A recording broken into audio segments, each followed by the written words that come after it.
Welcome to SM Tamil kitchen. இன்றைக்கி நம்ம பார்க்க போகிறது சிக்கன் குருமா. இதுக்கு தேவையான பொருட்களை பார்க்கலாம். 1 கிலோ சிக்கன், அதை நல்லா வாஷ் பண்ணி கட் பண்ணி வச்சுக்கோங்க. அதுக்கப்புறம் 3 டேபிள் ஸ்பூன் மல்லித்தூள், 2 டேபிள் ஸ்பூன் மிளகாய்த்தூள், ஒரு 1/4 டீஸ்பூன் மஞ்சத்தூள், 1/2 டீஸ்பூன் கரம் மசாலா, 1 டீஸ்பூன் சோம்பு, அப்புறம் கடுகு சீரகம் தாளிக்கிறதுக்கு, அப்புறம் 2 வெங்காயம், 2 தக்காளி, கொஞ்சம் கொத்தமல்லியும் கருவேப்பிலையும், ஒரு 25 பூண்டு பல், அப்புறம் 1 இன்ச்சு இஞ்சி, அப்புறம் 1/4 மூடி தேங்காய். இந்த வெங்காயம் தக்காளியும் நல்லா பொடியாக கட் பண்ணி வச்சுக்கோங்க. இப்போ நம்ம முதல்ல அந்த சிக்கனை வேக வச்சுக்கலாம். ஸோ அந்த சிக்கன் நல்லா கழுவிட்டு அதில் நம்ம இஞ்சி பூண்டும் வெங்காயம் போட்டு வேக வைக்க போகிறோம். அந்த பூண்டு பல்லியும் இஞ்சியும் நல்லா நைஸாக அரைச்சி வச்சுக்கோங்க. அதை இப்போ நம்ம ஆட் பண்ண போகிறோம்.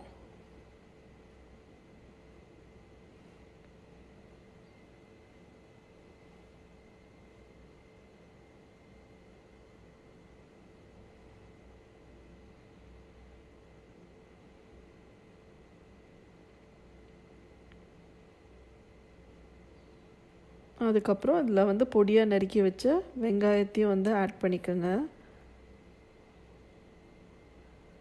ஸோ இதை குக்கரில் வச்சு ஒரு 3-4 விசில் வச்சு நம்ம வேக வைக்க போகிறோம். ஸோ இது குக்கரில் வச்சாச்சு. இதில் ஒரு 1/4 டம்ளர் தண்ணி ஊற்றினா போதும். நிறைய தண்ணி ஊற்றணுன்னு அவசியம் இல்லை. சிக்கன்லேருந்தே உங்களுக்கு தண்ணி வரும். ஸோ அந்த சிக்கன் வெந்ததுக்கப்புறம் நம்ம குழம்ப தாளிச்சுக்கலாம். ஸோ இந்த சிக்கன் வேகிறதுக்குள்ளே நம்ம அந்த தேங்காவையும் சோம்பையும் நல்லா நைஸாக அரைச்சி எடுத்துக்கலாம். ஸோ இந்த மாதிரி நைஸாக அரைச்சி எடுத்துக்கோங்க. இப்போ குழம்பு தாளிக்கிறத பார்க்கலாம். ஸோ ஒரு பாத்திரத்தை வச்சு அதில் சூடானதுக்கப்புறம் நம்ம நல்லெண்ணெய் ஆட் பண்ண போகிறோம். நல்லெண்ணெய் ஒரு 4-5 ஸ்பூன் நல்லா தாராளமாக ஆட் பண்ணலாம். ஸோ நாங்கள் எங்கள் வீட்டில் நான்வெஜ் சமையல்னால் மோஸ்ட்டாக நாங்கள் நல்லெண்ணெய் தான் யூஸ் பண்ணுவோம். அது உடம்புக்கு ரொம்ப நல்லது. ஸோ நீங்களும் ட்ரை பண்ணி பாருங்கள். நல்லெண்ணெய் இல்லைன்னா நீங்கள் வேறு கடலெண்ணெயோ இல்லை வேறு ரிஃபைண்ட் ஆயிலோ நீங்கள் யூஸ் பண்ணிக்கலாம்.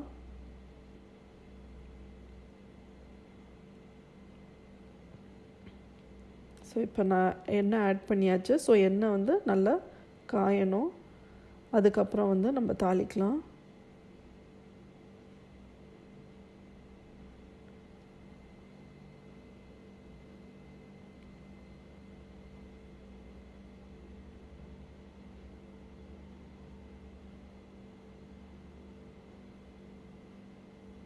ஸோ இப்போ நல்ல எண்ணெய் காஞ்சிருச்சு. நம்ம இதில் கடுகும் சீரகமும் போடணும். ஸோ இந்த குழம்புக்கு பார்த்திங்கன்னா நம்ம பட்டை லவங்கம் அதெல்லாம் ஆட் பண்ண தேவையில்ல. வெறும் கடுகு சீரகம் மட்டுமே போதும் தாளிக்கிறதுக்கு. ஸோ இது நல்லா பொரிஞ்சதுக்கப்புறம் அதில் நம்ம கருவேப்பிலை ஆட் பண்ணிக்கலாம். நீங்கள் கருவேப்பிலை நல்லா தாராளமாக யூஸ் பண்ணலாம். குழம்பு நல்ல வாசனையாக இருக்கும்.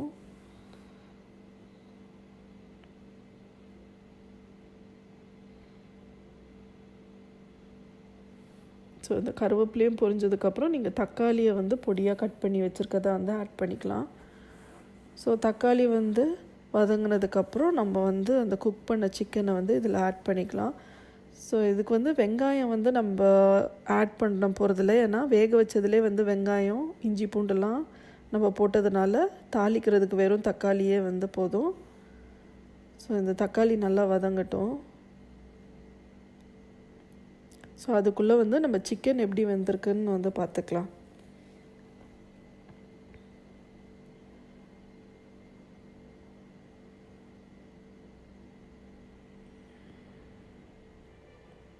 சிக்கன் நல்லா வெந்திருக்குங்க. இப்போ இந்த சில நேரம் சிக்கன் நம்ம என்ன வேக வச்சாலும் ஹார்டாக இருக்கும். ஸோ அந்த மாதிரி உங்களுக்கு இருக்குதுன்னா நீங்கள் எந்த டிஷ் செய்கிறதுக்கு முன்னாடியும் சிக்கனை உப்பு அப்புறம் கொஞ்சோண்டு தயிர் போட்டு நல்லா ஊற வச்சுக்கோங்க. ஊற வச்சுட்டு நீங்கள் வேக வச்சிங்கனாலோ இல்லை ஃப்ரை பண்ணாலோ அந்த சிக்கன் சாஃப்டாக இருக்கும். ஸோ இப்போ அந்த சிக்கனை இதில் ஆட் பண்ணிக்கலாம்.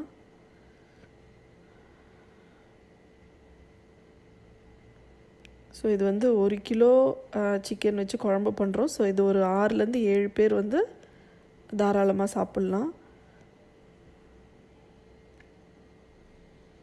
ஸோ அதில் வேக வச்ச தண்ணி எல்லாமே வந்து அதில் சேர்த்துக்கலாம்.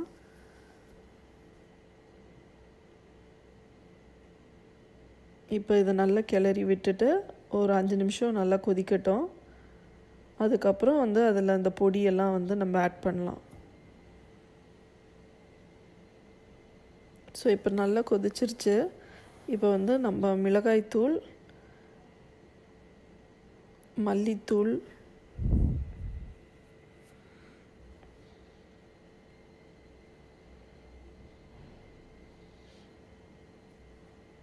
மஞ்சத்தூளும் கரம் மசாலாவும் ஆட் பண்ணிக்கோங்க.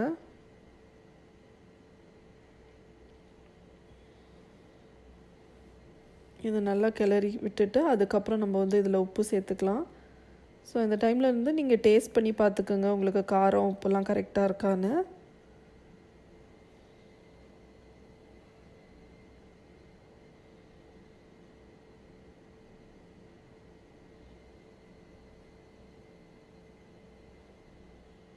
ஸோ இதில் உப்பும் ஆட் பண்ணியாச்சு. இப்போ நல்லா ஒரு 5 நிமிஷம் நல்லா கொதிக்கட்டும், அந்த பச்சை வாசனைலாம் போகிறதுக்கு.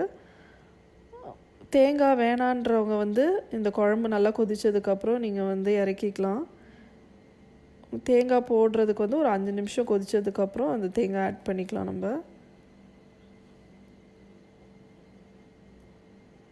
ஸோ இந்த குழம்பு வந்து நீங்கள் இட்லி, தோசை, ஆப்பம், அப்புறம் சாதம் எதுக்குனாலும் வந்து சைட் டிஷ்ஷாக உங்களுக்கு நல்லாயிருக்கும். ஸோ இப்போ நல்லா குழம்பு கொதிக்குது. ஸோ இப்போ வந்து நம்ம தேங்காய் அரைச்சி வச்ச தேங்காய் வந்து இதில் ஆட் பண்ணிக்க போகிறோம்.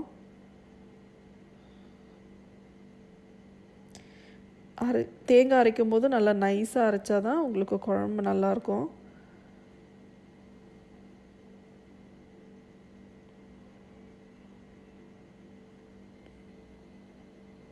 ஸோ தேங்காய் ஊற்றி ஒரு 5 நிமிஷம் நல்லா கொதிக்கட்டும். ஸோ தேங்காய் ஊற்றினதுக்கப்புறம் வந்து நீங்கள் நிறைய நேரம் கொதிக்க விடாதீங்க, 5 நிமிஷம் போதும். அதுக்கப்புறம் வந்து நீங்கள் கொத்தமல்லி தழை போட்டு நீங்கள் இறக்கிக்கலாம்.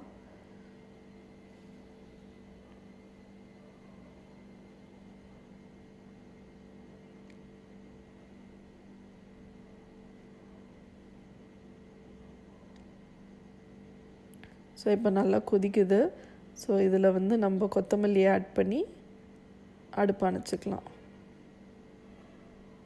ஸோ ஒரு சுவையான சிக்கன் குழம்பு ரெடி. இதை ட்ரை பண்ணி பாருங்கள். உங்களுக்கு இந்த வீடியோ பிடிச்சிருந்துச்சுன்னா லைக் பண்ணுங்கள், ஷேர் பண்ணுங்கள், சப்ஸ்கிரைப் பண்ணுங்கள். நன்றி, வணக்கம்.